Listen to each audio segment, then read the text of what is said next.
welcome back to Go Chat, a podcast all about skincare, self-care and everything in between. I am your host Vic and I'm here with the founder of GlowFound, Claire. Hello. And this is our little catch-up episode where we literally haven't really spoken because you've been away on holiday. I know. And we have lots to discuss. I know. So I feel like before we do anything, we need to discuss the, I was going to say the elephant in the room, but the new addition. The new hair accessory. Talk us through it. I know. Well, so we went to Mallorca, and bobbing out at the pool second day, and then like when the little girls on holiday, they get their little braid. Yeah. Like, have you been on holiday if you're 6 and you haven't had one of those? I had definitely had one. Yeah. So Freya is like, she calls it a hairstyle. I really want a hairstyle. Can I please have a hairstyle?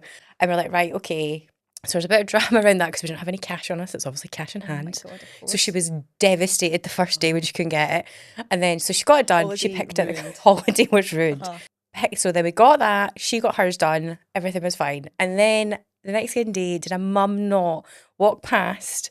She had a braid in and her daughter had a braid in. And Freya's exact response was, Mummy, you'll be my best friend forever if you do this. So I put it to a vote on my Instagram. And this is how I've held with. And how did you choose the colour? I mean, there was lots of options. The exact same colours as Freya. Wow. That was the goal. That it had to be the same. So she picked out the same twins. We picked out the same beads. And I don't know how long I have to keep this in for. It's kind of reminding me of the episode of Friends. Remember when Monica, it's the humidity, and she gets the braids and she's like thrashing around with them. She gets stuck in the shower curtain. That is exactly what, like, she didn't do any of that, but Freya, when she first got it, she was like this, swishing her hair, and I actually said the same thing. I was like, she reminds me of Monica from Friends. It's so take someone's eye out. Yeah, she is. Taking the average age up quite significantly, but hey, that's what we did. The holiday, it was a So success. good, yeah. The kids getting to like a good age now where you actually feel like you're getting a bit of a holiday. Yeah, so the place that we went to, we stayed in a place called Club Carabarca in Mallorca, which is an Iberostar, which we've been there 3 times and I absolutely love it. Amazing. It has like 4 restaurants, has like 8 pools, it has the best kids club, which the first time we went, we'd never put them in it, or the second time. But this time they were like itching to go, but they went on little like excursions to a beach, learned about like environment, or they did like capture the flag, or 3 hours a day, which they really wanted to go to. Some parents are really... Kids club is a bit of a divisive subject for parents. Kids, we couldn't wait to get rid of me. Yeah, absolutely. Yeah, absolutely. Like, so bye. So 3 hours I got to myself. So that was quite good. So one, being able to read or listen to just music or just not chill. Feeling guilty was not feeling guilty. Not paying attention to things. Exactly, yeah. Maybe having a pina colada. Or 2 or 3. So it was good. Now you're talking. And it was good because it was the first year they would stay up later so we could actually see the kids and like see the entertainment. So usually they'd be going to the bed early. So we had like a fire show, there was like acrobats, there was... So it was like family entertainment as opposed to like just like kids entertainment. Oh no, it was like proper. They did like a rock show. Wow. Like, it was actually quite good. I think they bring in really good. Yeah. So I had a great time. My skincare went to pot. Nope. Which is not great. Not good. It's not the best like role model. What was the issue? Too much sweat. Right, okay. Too hot. So that is what I am concerned about. I'm obviously going to Palma tomorrow and it's looking like, 35, 36, 37. I was like hat on, like doing all the things you're supposed to do, but just it was so warm. So like hair was really dry, and then just sweat rash. I think the only way I can really explain it was a sweat rash. When you see like all these like influencers on holiday, I think it's the most impressive things when they manage to get these like amazing, like when they're just. They don't look sweaty. I know, and they've got makeup. I was like, how you put makeup on? Like I was sweating off as I was there. And the one don't have the sweaty top lip kind of thing situation going on. That is just So but one of the products I did use, we don't stock it because it's like a makeup hybrid, but Raven Botanicals do a glow elixir. Ooh. Which is kind of like, it's almost like a highlighter. I remember because I was like, oh, I'm really intrigued, and she was like, it's a bit like a skincare hybrid. So it has like all the benefits of skincare, it's hydrating and things like that. I've used the By Terry do one like that as well, which has got like a kind of little bronzer in it, but it's more skincare, but it just kind of gives like a glow, evens out your skin tone really. So use that, and then it was actually really good. So that was quite good for a bit of a base, but then like I was like everything's sliding off. One product I've been using recently in the makeup terms is a setting spray by L'Oreal. Now, it is not nice to put on. It feels like you're putting hairspray on your face, essentially.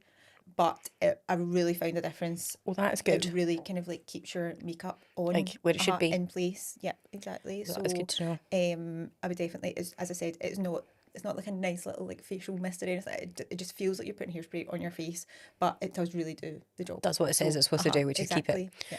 So yeah, but when I got home, and the one product I wish I'd taken I didn't take is I didn't take my White Rabbit eye cream because it's actually really hydrating.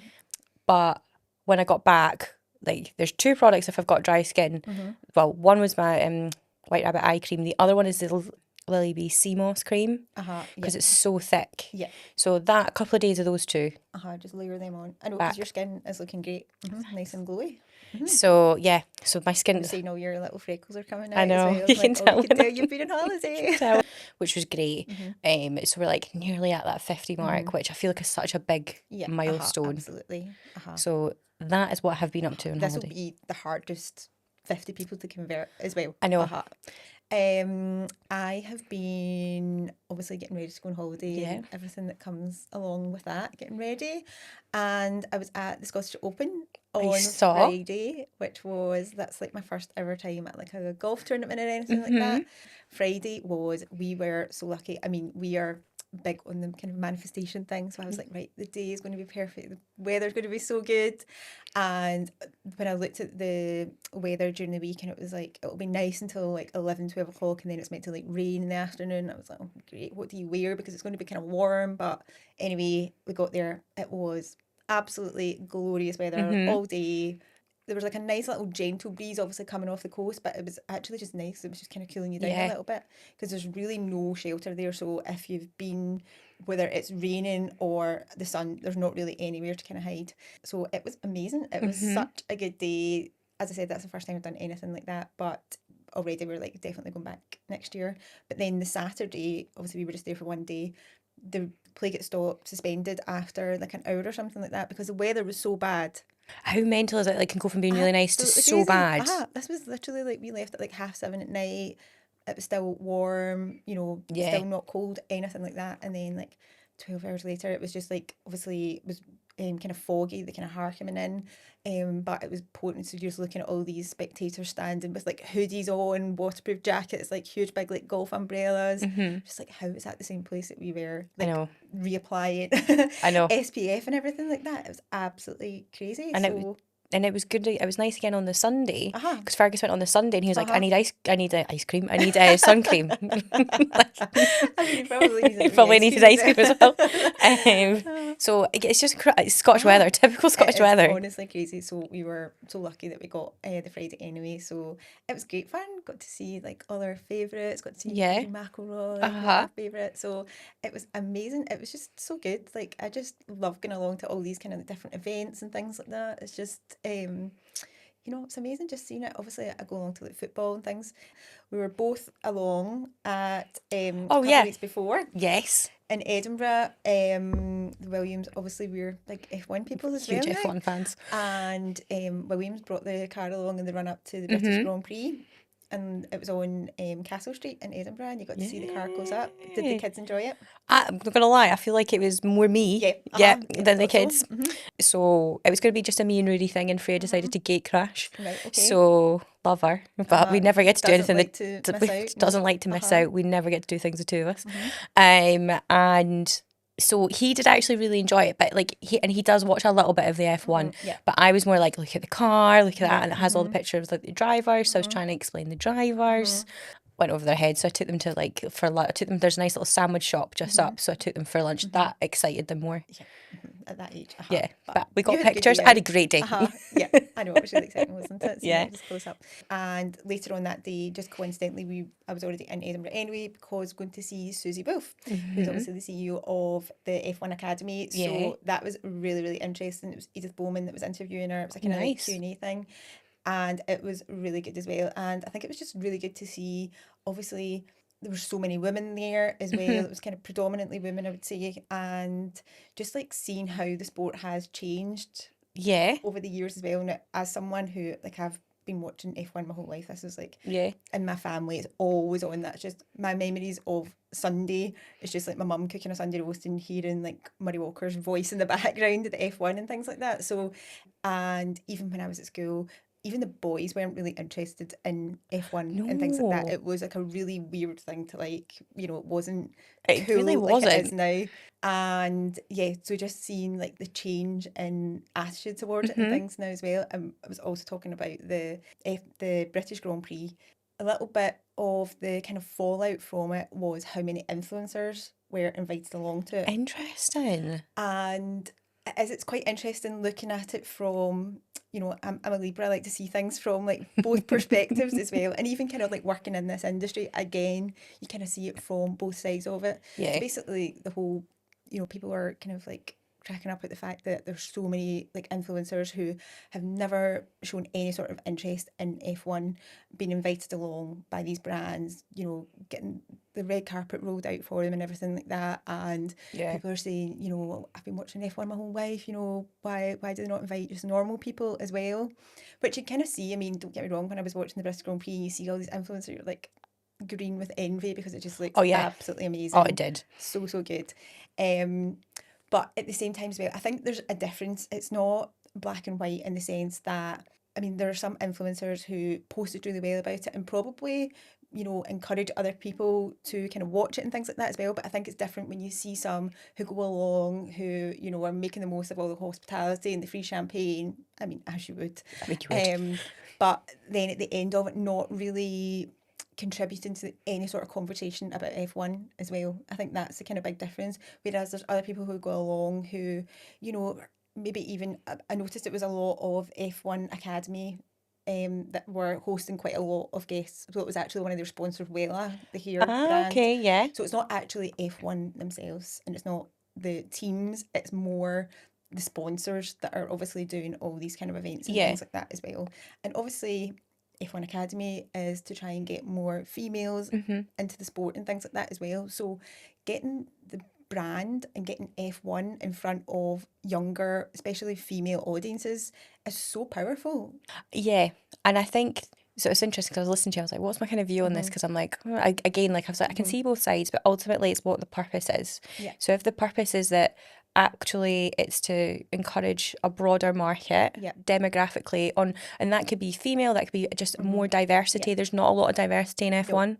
Then actually you have to do that, and the only way you do that really is through influencers, because that's actually how you market now. Yeah, absolutely. So in that sense, I actually do, like, I think it's good, but I do think it's the quality of how it's then posted. Yep, So definitely. if it's like, I think it's just like what you've said, which is if it's just about like all the free stuff you get, you're like, right, okay, yeah. And I think it's like, I like that about a lot of sports, like Wimbledon's the other one. I've seen a lot of like fallback on Wimbledon, that you've got people that go into the ballot every year and they never get tickets. I know. And again, but then I sometimes think actually is the issue is how people get invited to those types of events, definitely. like in terms of how you get tickets. Do they need to look at that process as well? Yeah, at the end of the day, money talks for a I know lot it does. of these situations as well. And if sponsors are spending all this money, then this is what they're going to want in return for it. And, that is how they're going to get their money back on it, is basically then getting all these influencers to talk about their products and things like that as well. Yeah. But yeah, Wimbledon was like another big one as well. So you see tons of influencers go into things like that all the time. But I do actually think there is an issue with like the tickets for some events are not, like if you go into a ballot and you do that every year for like 10 years and you never get in, you're like, there's something. Oh, absolutely. I know it's funny because obviously people were talking about Wimbledon and, I'm in the ballot every year and I've never had a single ticket. But yeah, I think it's just take a step back though and just look at it, like how amazing for F1 to now be in a position where all these influencers want to come along to the sport. And the reason they want to do that is to encourage other females into it. So I don't think we should be, discouraging that at any point as well, because at the end of the day, F1 has become so big in the last few years because of particularly females in the ages of 18 to 24, and that is just a million miles away from like where it was. where it was. And the reason that they want this market is because this is the most powerful market to have in, because they spend the most money. Females, it's better to have female followers than male followers, because we are so much more influenced to buy products and everything like that as well. It's like 80% of household purchases are made by women. Absolutely. Right. And I feel like that is still, in some areas, are just completely undersold. Absolutely.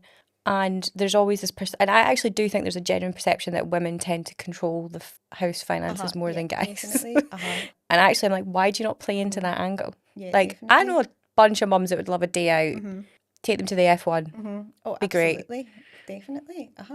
I know, even like the golf last week as well, and I mean, there was probably about 30 men for every female there as well, so it's a wee bit behind in terms of F1, but someday it'll be there as well. Like, I mean, golf clubs still have golf clubs where like women aren't allowed to join. Absolutely, yeah. Which, I know, it's crazy. Yeah, again, as like I grew up, like my dad heavily played golf. Really like enjoyed F1, but super into football. So golf, like I'm fully aware that like how just absolutely. Like, but they have the same challenge and issue where they actually, some golf clubs are struggling because they don't they're not catering to the market that's there. And I actually think the female market is so like I say, so powerful. Why do you not just like play into it? Yeah, because I've been to like golf lessons and things like that before, and obviously looking around at like golf clubs and things like that, and but it's actually quite good because a lot of them have like incentives for females to join, because they are obviously trying to, weigh up, all their kind of like the demographic basically as well. So yeah, that's a good time to get into something like that as well. Yeah, basically target more to women. Oh, absolutely. Yes. So the other thing we were going to talk about, obviously we had Molly from we Across did. the World on last week's episode, and we just loved her. She was so good. I mean, obviously the reason that we got her on is because we'd obviously mentioned Race Across the World on episode weeks and weeks ago, and she had commented on it. We were like, will you come on the podcast? Yeah, I know. And like what's like behind the scenes and blah, blah. I know, it's so interesting, wasn't it? But it was good. Like I liked it, like because we do this, it gives us opportunities to actually do things like that, which I would never have had. So I loved it. But the collective this month, if you haven't joined already, there is 3 products. Yeah, little mini products. Got them with me. So a little trio for the collective. For $8.99 a month, you get 1 free full-size product. But this month, obviously, for holiday season, we thought it would actually be better to give 3 products that you can obviously take in like hand luggage that are just like really good sizes for actually taking away. Not even just hand luggage, but just good like for not having to take huge big products with girls' weekends away or whatever. Yep. So we've got products. The Anua Milky Rice Toner. Yep, which is one of my favourites. I use that every day. The big one, but I like only used about like I got to the end of the Anua for a week, and I'm like, this is going to last me like months. Yep, so good. So we've got that. We have, and then you have the Wimbledon Skin Food Light, which is I like it as a really good base, but it is a lot lighter. If you like skin food, really is. It is not like.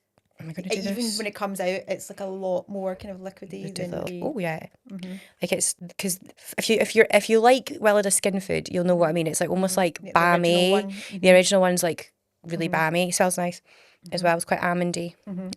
So I would say that's quite a nice base if you are going to attempt to put makeup on. And then we've got like the sunstick, which I thought was quite handy. It's factor 50. But then I used that to kind of like top up during the day as well, just like over my makeup, and I was worried it was going to like rub my makeup off, but it was absolutely fine. Because it's quite light. Yeah, it really is. So I would say that's quite good out and about if you're just topping them up. So the 3 of them together. Really good handbag size as well. Good handbag size. This is actually the full-sized one. I thought this was a travel one, but it's actually not. Right, okay, Ideal. That's the main thing. So if you want to join the collective, you can just head over to GlowFound.com, and as I said, for $8.99 a month, you get 1 free full-size product. Obviously this month we're doing the 3 kind of smaller ones, but you also get 20% off everything on GlowFound.com. Yep. And a host of other nice benefits as well. We have also launched which I keep forgetting to say, you can now buy products on subscription. So you you'll never run out of your favourite. So basically you can order it on a monthly, a bi-monthly or quarterly. Right, okay, so you don't even need to think about it. Yeah, so basically you don't need to think about it, and if you're a member, you get your 20% off. Oh, amazing. Just automatically. Automatically. Amazing. So we just like to make it easy. Absolutely, that's what you want. So that is all for this week, and we will be back next week. So if you are not following GlowFound Official already, go and find us on Instagram and TikTok. If you've got any questions, anything you want us to cover in the next episode, then just drop us a DM or an email. Yeah. And we will see you next time. Yeah.